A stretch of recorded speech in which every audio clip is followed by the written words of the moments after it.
Welcome to the BankTalk podcast, the show where we talk to leaders and experts from the community banking sector. Whether you are a current CEO or aspire to be one, this podcast will give you valuable insights and advice on how to run your financial institution better. Each episode features a different topic and a guest who shares their experience and knowledge with us. Tune in and learn something new with BankTalk podcast. Hi, and welcome to Bank Talk. I'm Charlie Kelly, your host and partner at Remedy Consulting. Today we're talking merchant services.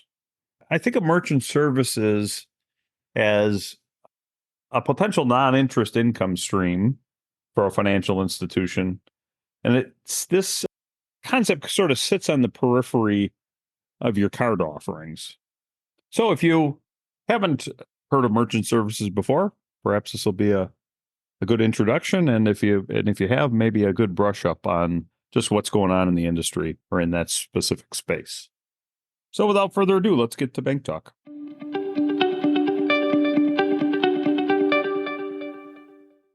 Okay, welcome back to Bank Talk. Today I have with me Adam Kiefer, Regional Vice President for Fiserv. Adam, thank you for joining us. Hey, good morning, Charlie. Appreciate it. Thanks for having me. So Adam, tell me what you do for Fiserv. Fiserv obviously is a very large place, and after the acquisition of First Data, even bigger. Tell me, where do you fit in the Fiserv world? Yeah, Fiserv is a large place, that's for sure. It's a complex, large place. So I am the regional vice president that oversees our CFI sales team, and CFI is really community financial institutions. So banks that are 8 billion or less in assets. So I lead a team of sales directors, business consultants that work with these community banks to offer our services to. Okay, so I wanted to spend a little bit of time talking to you, Adam, about merchant services. You know, our bank and credit union listeners are always interested in another non-interest income stream, but I'm just not sure that everybody understands merchant services area. You know, as any part of this industry, you have your own acronyms, and when I ask you merchant services, when I say that word, what does that mean within the industry, or how do you think about that term? Yeah, really, Charlie, at the simplest form, merchant services is the ability to accept payments and credit cards at a business owner's business, right? But really, merchant services is expanding to be much more than that. So whether it's point of sale systems, whether it's websites, but it's still fundamentally around being able to accept payments. But things in our world, Clover is a big our product that kind of encompasses our merchant service, our payments world. But it really is a gateway to a bunch of other solutions that can help business owners operate more effectively, efficiently, attract business to their store through different tools that our Clover point of sale system offers. When we talk about merchant services, it's not about a point of sale device at the bank or credit union. It is a point of sale device at a customer, because that's where the majority of the transactions are happening. It's a customer of the banks. That's correct. That is a business focused product, not a bank product. Okay. The question I had was, I think Fiserv thinks of this, and maybe even other folks in the merchant space think of this as a place to go to utilize the relationship that the bank has with their commercial customers. Am I thinking about that properly? And the reason I bring that up is because, there's always discussion around the relationship between the merchant and the bank. And from what I've seen in my career, commercial bankers sometimes are not reaching out to their commercial customers every time they should be, right? They're not offering them other business solutions because, they think of themselves as just strictly a financial services play.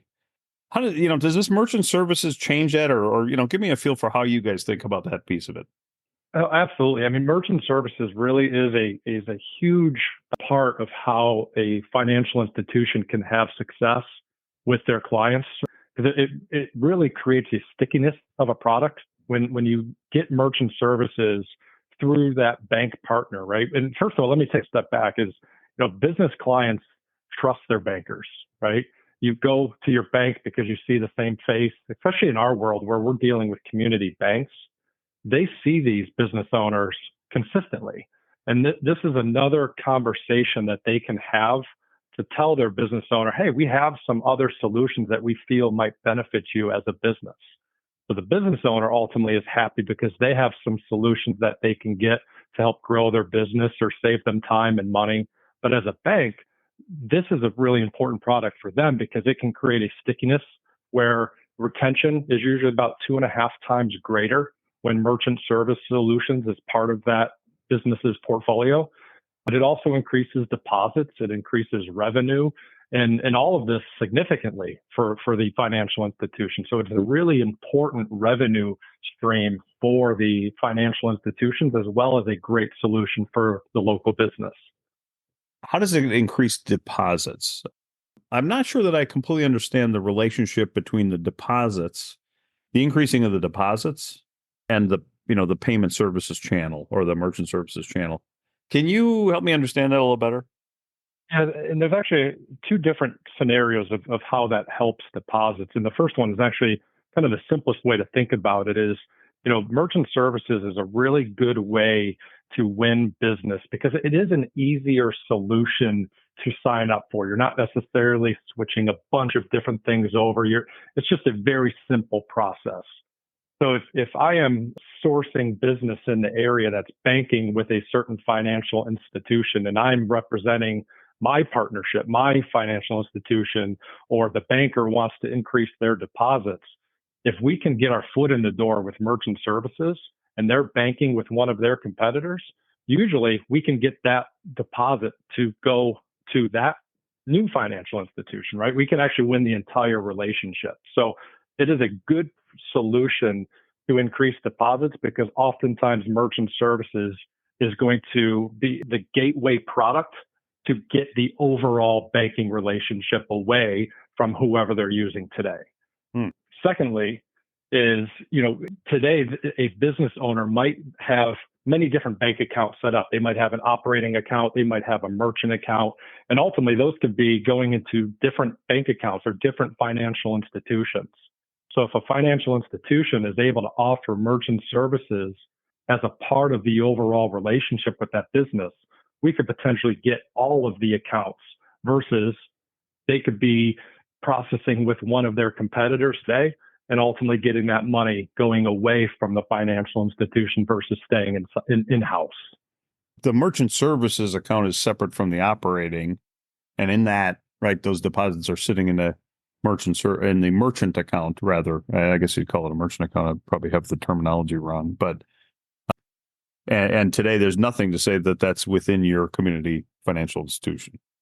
Okay, that helps me understand it a lot because I guess that piece I didn't pick up. The benefit seems to be, right, there's a bit of a revenue share for the bank. There's move the deposits over, right? So it's kind of a twofold, and the stickiness that you've mentioned that's pretty important as well. Absolutely. Yep, that's correct.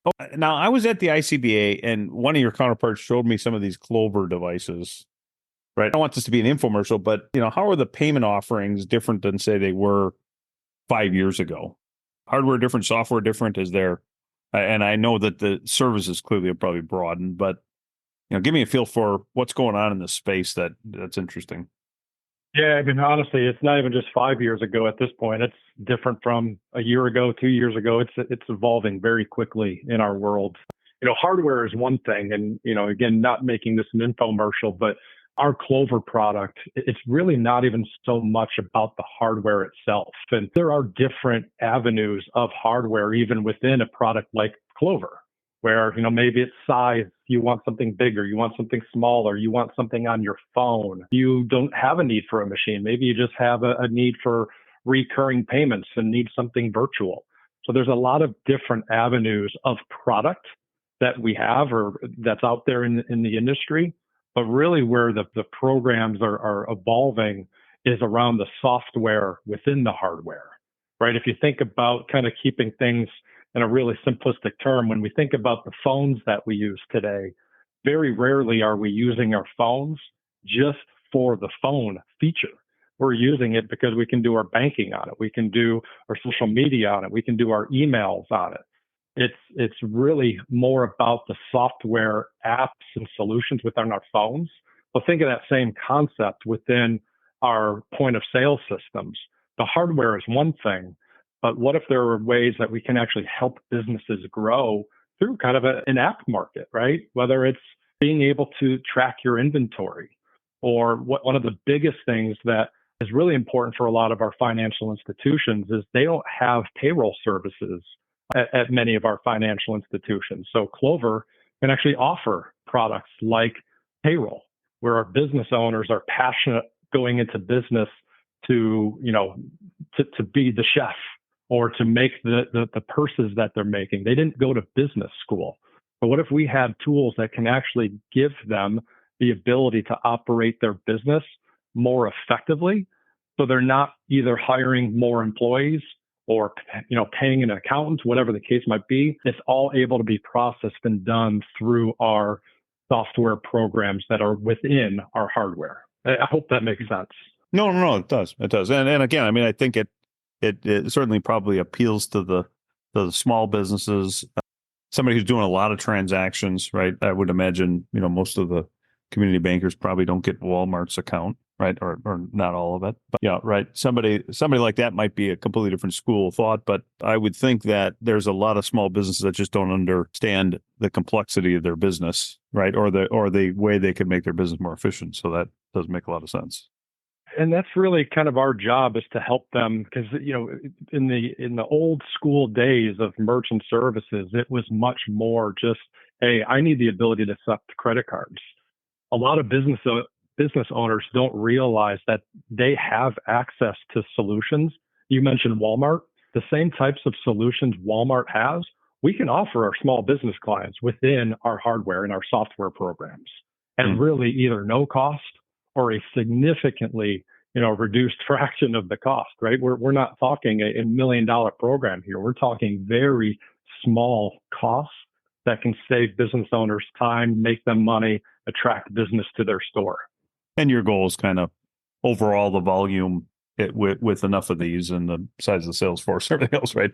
I would imagine the overall volume is kind of the objective. I would think down the road is a little piece of everything basically anybody would want to be into. Absolutely. Okay. When I met the Clover guys, I met them at the ICBA event a couple of months ago, and to me, when I saw some of the functionality, right, here's where my head went. My head went to, I just come out of a store, and I had this terrible card experience, right? Like I had 4 or 5 different steps I had to get through just to plug my card into the device and walk away with my $100 worth of stuff. And it was it was a regional store, so it wasn't the Walmarts and the guys that really have it dialed in, right? Initially, I was thinking, okay, if you're selling a point of sale device to a retailer, somebody should walk into that joint and say, why do you make it so hard, right? I mean, all the person wants to check out, right? But it seems to me, so that's kind of where I was thinking this podcast was going before we had the conversation, was the usability at the merchant is a big selling point. But it sounds to me like it's much more than that. It sounds like it's a group of services that help some of these small business owners. And once you do that as a bank, I would think that that's where your stickiness comes from. If the merchant knows that you're trying to help them succeed, right, they're not leaving you. And even if they are, right, you now have more points of contact that if they would leave you, it becomes even harder for them to do. We'll be right back. If you're dealing with a technology vendor, consider giving Remedy Consulting a call. At Remedy, we're dedicated to helping our clients get the most out of their tech spend. If you're considering changing one of your major tech providers or are renewing a contract with a vendor, the Remedy team may be able to add some value. Our clients enjoy our deep experience working inside these major vendors, and that background helps us ask questions which eliminate headaches and expense for our clients.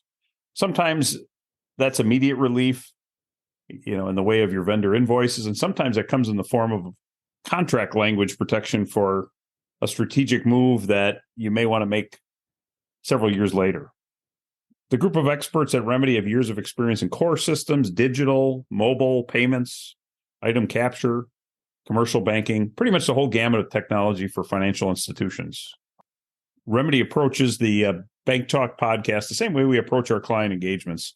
We always try to fill some knowledge gaps, but also just have enough life experience stories to remain entertaining. So if you're renewing a technology contract or you have projects going on, just need another opinion or a project manager from outside your organization, reach out to us at remedyconsult.net. Thank you, and we appreciate you downloading the Bank Talk podcast. Now let's get back to our episode. Yeah, well, and of course, if we're selling our solutions, we want it to work, right? So, I hear that story, and we've all seen that where we give our credit card and have to swipe it 15 times because it's not working. I mean, of course, that's a critical part of our overall program is we want our stuff to work. But beyond just working, we also want it to work effectively and provide solutions. I think everybody is willing to pay for value if the value is there, whether it's the car that you drive, whether it's the phone you use. So that's kind of where we think about merchant services. How do we provide that value to the clients and also partner with our financial institutions to bring value to their clients, but also win the bank business and help them with their product set that they're offering? Because again, we know that merchant services is a good lead-in product to other banking products. But at the end of the day, where we really have success is just business owners trust their bankers. And the good bankers do a really good job of touching base with their merchants. They know everything about their business. So if they call their business owner and say, hey, we've got a partner, whether it's Clover, Fiserv, Atom, however they want to position it, we have a trusted partner that I think could be a benefit to you as a business, they're going to listen to that. It really is powerful, the role that our financial institutions play with our business consultants to allow us to have a successful conversation to present our solutions. Yeah, and honestly, I wasn't even like when I was thinking of the POS piece, right?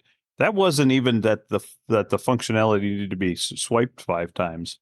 It was that they needed a consultant. They should, right? Somebody should be a consultant to walk in there and go, well, if you want to send me their business, right? I can have someone go over there tomorrow and try to help this guy. Yeah, I may have a very good lead in. So if you can find a banker or find the competing banker, might be a really good idea. Anything else we haven't talked about in this space that is becoming more and more important to the customers of the banks? Is there anything else in here or the bankers, right? Anything else we haven't talked about that might be kind of important as bankers are thinking about this?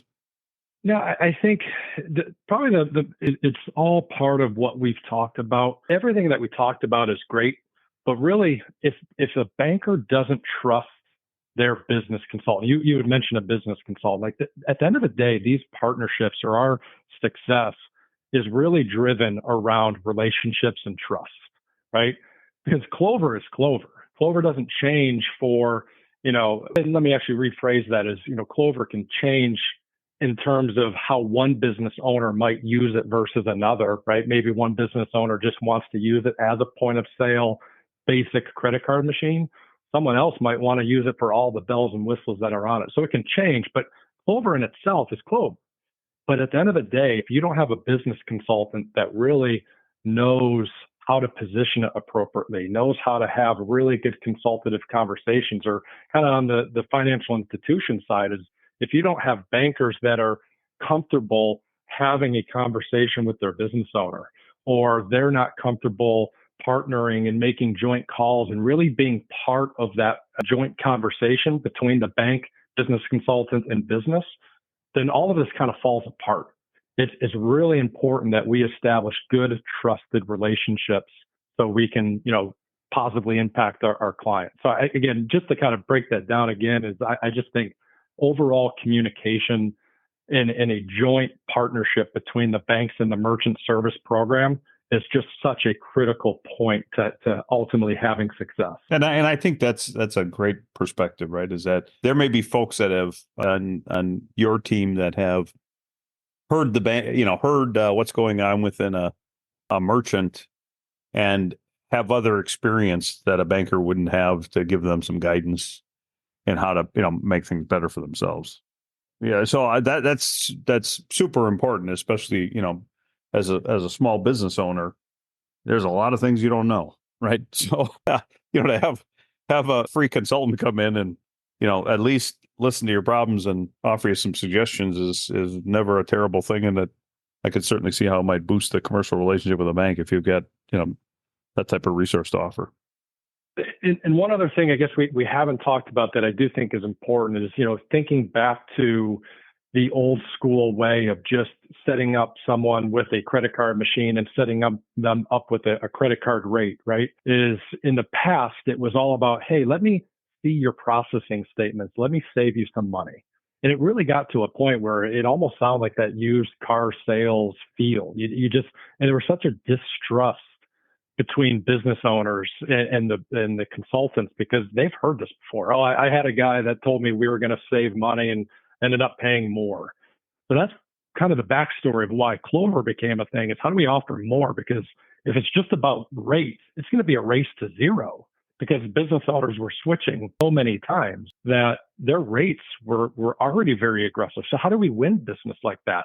But taking a step back is, even within the rate in itself, is a lot more simplicity with the programs that are being offered now. And I think to what we do is, whether it's surcharging, allowing business owners to pass most of, not all, because you can't legally surcharge debit cards, but it allows the business owner to recoup a lot of the overhead that they're paying today for their processing rate. That's something that's becoming a lot more popular within businesses, especially in touristy type areas. Or if it's a flat rate program, hey, would it be beneficial for a business owner to know exactly what they're going to pay each and every time they take a credit card? And when they look at their statements, it's a very simple, easy to understand statement. So even our own processes around rates has evolved to be much more about simplicity. About 75% of the businesses we're signing up today are using one of our 3 simplified pricing types. That wasn't the case 5 years ago, 6 years ago. It was all about, let's review your statement, save you money, and just lower whatever rate that they want. But business owners didn't want that. They wanted transparency, simplicity, and being able to understand their statement. So that is one other thing that's kind of separate from the hardware, but is still a critical part of merchant services. No, and I think that's great, because I can easily see if you're a small business and you knew what your rate was. You've always seen those signs hanging in shops that say, "Hey, we just got to charge you $1 for the credit card, or $3, or whatever the number is." Right? If you want to use cash, that's okay. You want to use a card, that's okay. We've either decided to pass some of it on or whatever, right? But a card costs you X, because I'm guessing it's because they know what X is, right? They know what that surcharge is to run the transaction. And from a business owner's perspective, that might be I don't know, comforting. I don't know if it's comforting, but you know what I mean? It is what it is. It's just they may have a much better sense of being able to run their financials by just knowing what it's costing per grand. It's comforting, and they just want to know so they can budget their business, right? Small business owners oftentimes are operating check to check, and if they don't know exactly what to expect in terms of what they're going to be paying, that's very difficult to allow them to make business decisions. So this is really a way for them to be able to budget and know exactly, hey, if I process X amount, this is what I'm going to be paying. So they can make some smart business decisions from there. Well, Adam, I wanted to thank you again. This has been great. Very informative, as far as just kind of understanding how the other half lives from a banker's perspective, right? Understanding what's in the head of their merchants. Thank you. Thank you again. Thanks for joining BankTalk. Thank you, Charlie.